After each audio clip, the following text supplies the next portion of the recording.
तर मित्रांनो, जय जिजाऊ, जय शिवराय, जय शंभूराज. एका ठिकाणी मी मुलगी बघायला गेलो आणि मुलगी पसंत पडली, सगळ्या गोष्टी झाल्या.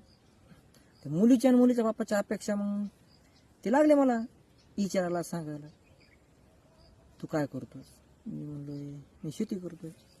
बरं, मग शेती किती? सांगितली शेती 10-12 एकर आहे, घर आहे म्हणून गाव.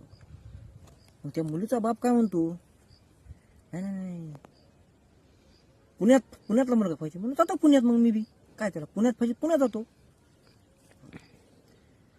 मग माझं म्हणणं काय आलं, पुण्यात जायचं म्हणलं, आता हे पुण्यात घर पाहिजे, पुन्हा नोकरी पाहिजे.